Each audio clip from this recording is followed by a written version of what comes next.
today's afternoon, I'm going to be savoring all of this and more.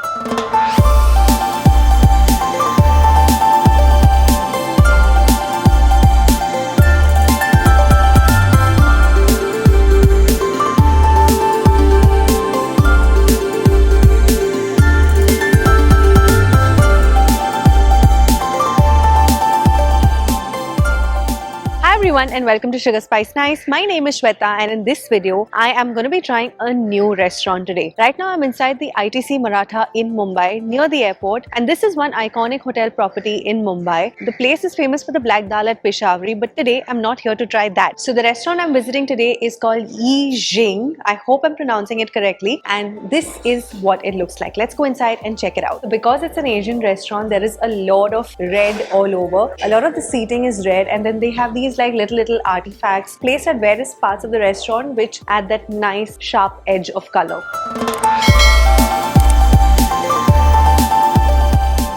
This is their tea section, and I've been to so many different Asian restaurants. I haven't seen like a dedicated area for it. Here they have different kinds of tea.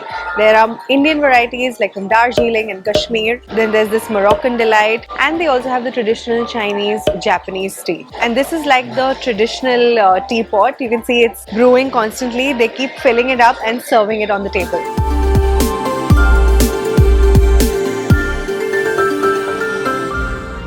With all of the eating out that's been happening in my life lately, this feels really good.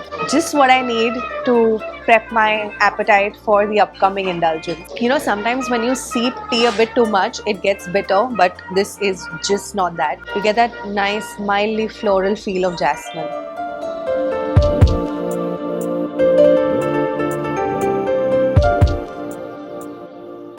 Starting with soup, they have hot and sour soup. Their presentation, the amount of veggies that I'm seeing inside, I'm already feeling like it's going to be good, but let's just taste it. It's not overly thick, the veggies are crunchy, and that mildly sour flavor amidst all of the hotness and that heaty flavor from garlic, loving it. In terms of veggies, they have tofu, carrots, spring onion greens, celery, even parsley and cabbage in this, and it's really high on pepper. Not so much garlic like I thought initially, but it's actually more pepper. Probably white pepper.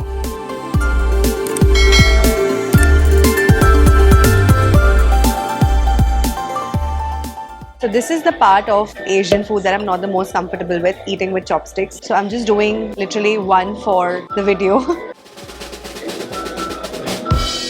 Wow, not bad. So now that I've shown you guys how I do it, I'm going to try the lotus stem. This one seems a little crunchy, a little crispy maybe. Tossed in a sauce. It's a little bit on the sweeter side, but that crunch from the lotus stem is so yummy. It just absorbs the sauces so well. So that was the Cantonese style lotus stem, and these are stir-fried wok tossed water chestnuts. I'm just so mesmerized by the presentation. They're sitting in a basket of fried noodles, and from what I hear, their noodle bar is supposedly really good. They have like these live handmade noodles happening behind, and I'll take you guys to see that. But first, let's just try the water chestnuts. So these are fried, extremely crispy water chestnuts sitting in like a bed of garlic. The red thing on top is chilies. There's a little bit of microgreens. It's got a very interesting flavor. I can feel a little bit of ginger and some other herb which I cannot put my finger to. Honestly, for me, the water chestnut was just about okay. It's batter coated, deep fried, and it's kind of taken in the oil in a weird way. So I'm going to be focusing all of my energies on the lotus stem.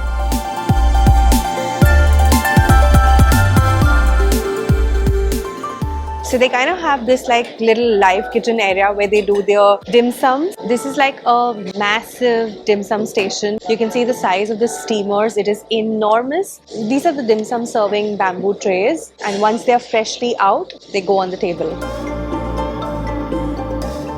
And now for my favorite, crystal dumplings. They have like these crunchy veggies inside.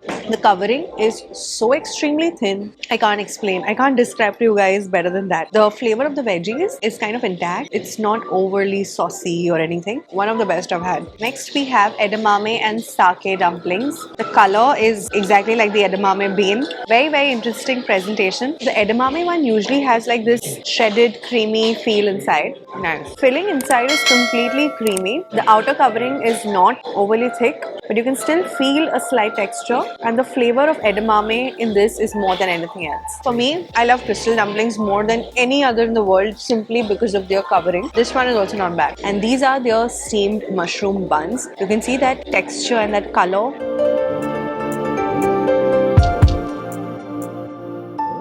There's one in the non-vegetarian one also on my table, which my team member is indulging in, and that one is like by far the best looking dumpling I've seen. It's so cute. I'm not eating it, I'm a vegetarian, but I don't know how she's going to end up eating it. They actually have another section, and this is like a full-on live kitchen. You can see the chefs, they are preparing all of the good stuff. I don't know, I personally really enjoy watching all of the action happening behind the scenes. Like, this is the busiest area of a restaurant. To have this out there open, so nice, neat and clean, speaks a lot for the restaurant. In fact, I've not really seen too many Asian restaurants with like a full-on live kitchen. This is their bar area, and it's actually quite a huge bar, and if you're one who enjoys more drinks, then you can sit at a table, a proper table also by the bar, and of course they have these higher bar chairs, and it is just so well lit and so nice to look at.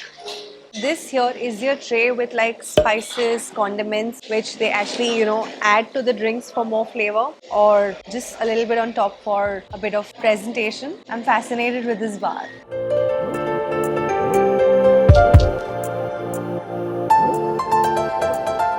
Would you believe if I told you guys this is a pina colada?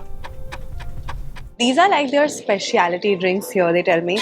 The drinks menu is extremely seasonal. The one common thing throughout the year is that they end up looking colorless like this. But when you taste it, you get that surprise element of the pina colada flavor. This is a tri-color drink. So I don't know if my camera is catching it, but I can actually see there are shades of orange and a darker shade here as well. And on top is a more lighter yellowy thing. It looks like some kind of a tropical flavored drink.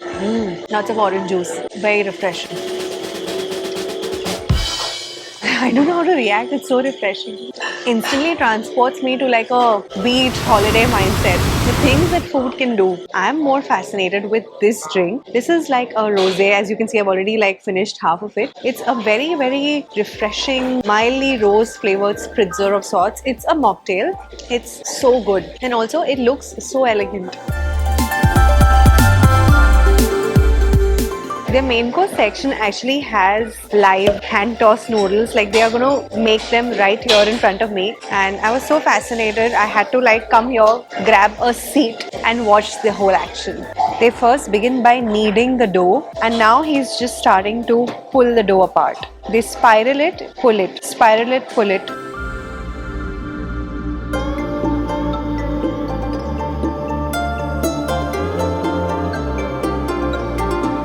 Their hands need to be nicely greased while doing this, so that's why he keeps going in for the oil from time to time. This is just so that the dough doesn't keep getting stuck. You can see how long it's been stretched and the texture that it's got. The constant swirling adds a very nice look and a texture to the noodles. You can see how thin the strings have become, and also how many different strings are coming out of that one single lump of dough. Oh wow. I think this is the first time I've seen noodles getting ready, and I'm fascinated already. Oh, look at that stringy. Okay, now it's almost like threads, and now they're ready to go in the boiler. And we're having a little bit of wok tossed Sichuan style noodles. So that's what he's getting set for. Those are the fresh noodles going inside the sauce and the veggies. They're being cut, otherwise it will be too long and stringy to have in one go.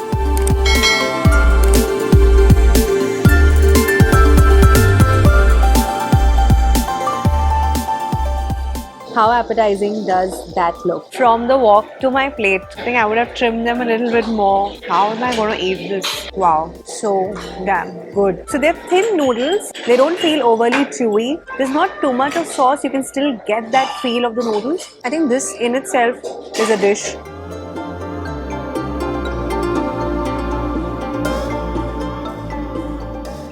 This here is Shanghai style stir-fried veggies, and you can see the different kinds of veggies in it. There's carrots, pak choy, broccoli, so many different greens in a Shanghai style sauce, which I feel like might have a little bit of a hot and sweet flavor.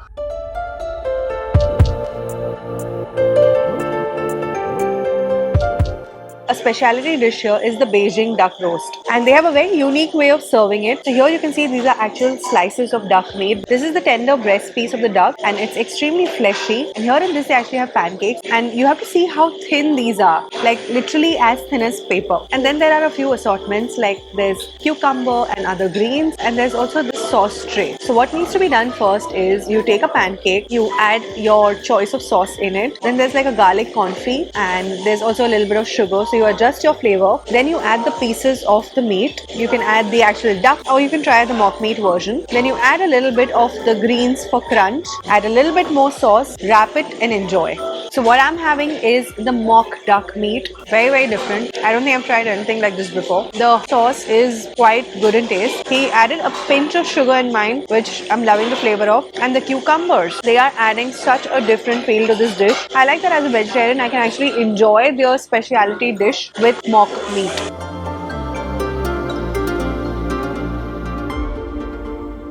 I have no space for dessert, but they told me I absolutely must try the jasmine tea tart here. So I think these are the tarts themselves. Here there is like a bar of Madagascar chocolate.